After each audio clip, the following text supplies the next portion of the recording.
wanted to show briefly some of the apple grafts that I've put into the garden this year.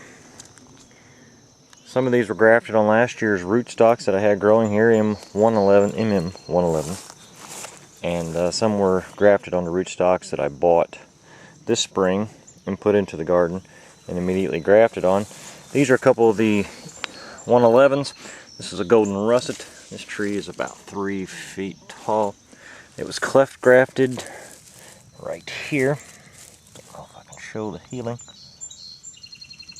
I don't care for the cleft graft in this situation, but with the rootstock size and the scion size, I really had no choice. If I was going to graft these trees, they had to be cleft grafted. This particular MM111, you can see the difference in diameter, the caliper of this rootstock versus the golden russet I just showed you. This tree was bud grafted last August, about 1 year ago. So this spring it took off from this bud. The rootstock was cut right here, and this bud was forced out, and it started growing. It started growing and growing and growing and growing, and it's about 5.5 feet tall right now. It's got several feathers. Very nice start for that 111 variety right there. These are some rootstocks I'm propagating. This tree did not, well, the scion failed, and it sent up these shoots. I simply put on some dirt, some very loose soil, and some mulch, and trying to get these to root, and I'll plant those out. Then next spring, perhaps graft onto them. This is a McCown. You can see right there is the graft. I can't see it very well, but it's right there.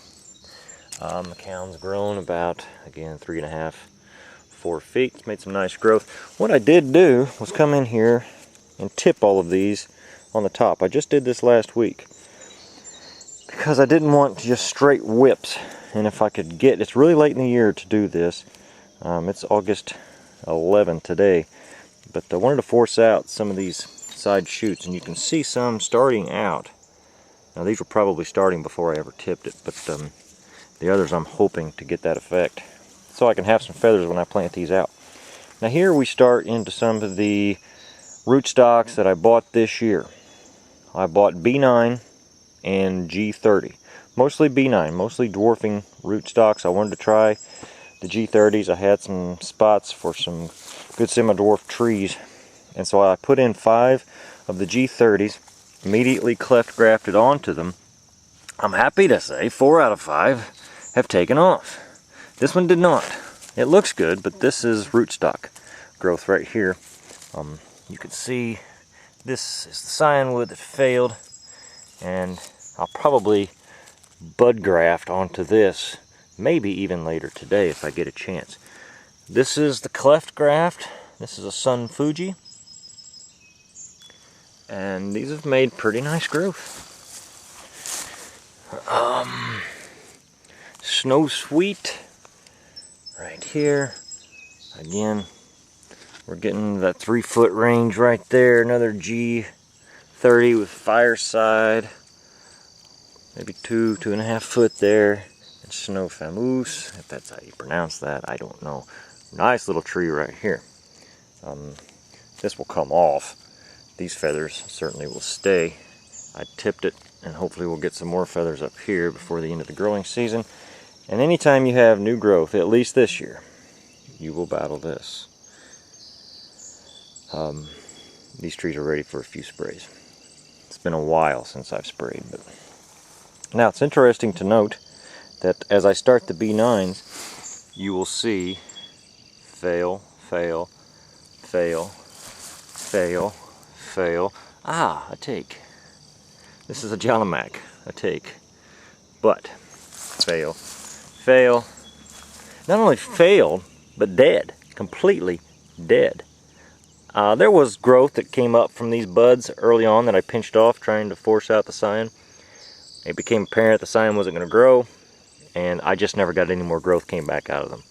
So These are some B9s I'm trying to propagate very similarly to what I just explained down here.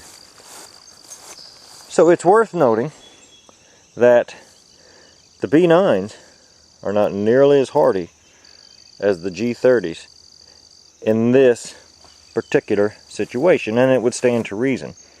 This is a more vigorous tree, the G30, a more vigorous rootstock. The B9 is not. And I can really take this back to about a 2-week period when I didn't get water in here. It was dry, it was hot, and I lost them. Lost them all. Now, that was before the soaker hose.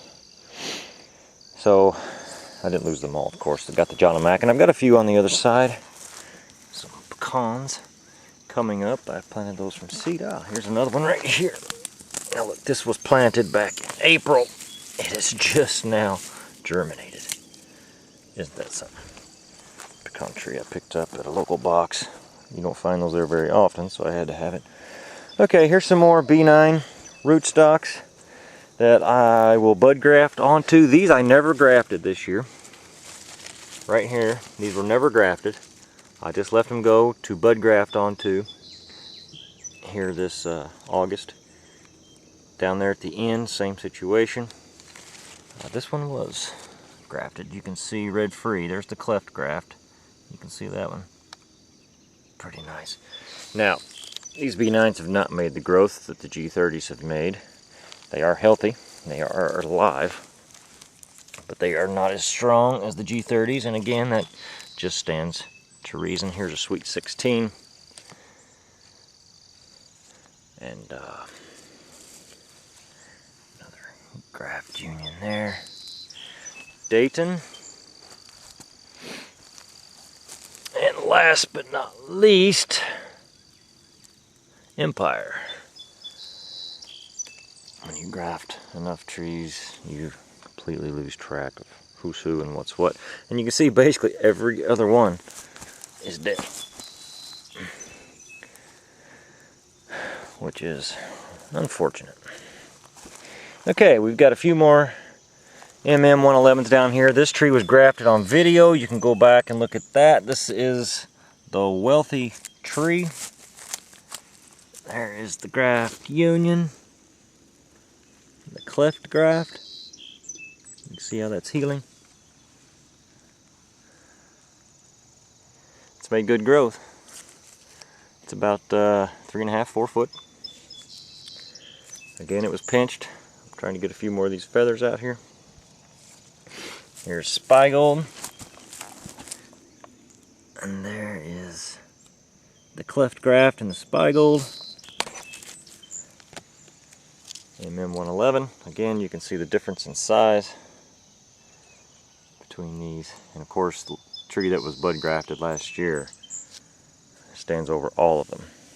Here's another rootstock propagation. And Scarlet Surprise right here on the end. This is an M7 rootstock. Was not a vigorous rootstock when I grafted it. It's alive, it's growing. And may keep it in the garden another year. But that's it. I do like bud grafting apple trees in August and forcing those out the following spring, growing them in the garden before setting them out. Makes a very strong tree, and I believe that's how your big nurseries do it. But if you don't have that much time, you can cleft graft or whip and tongue, saddle, whatever your preference. Alright, that's it from the apple plot here in the garden.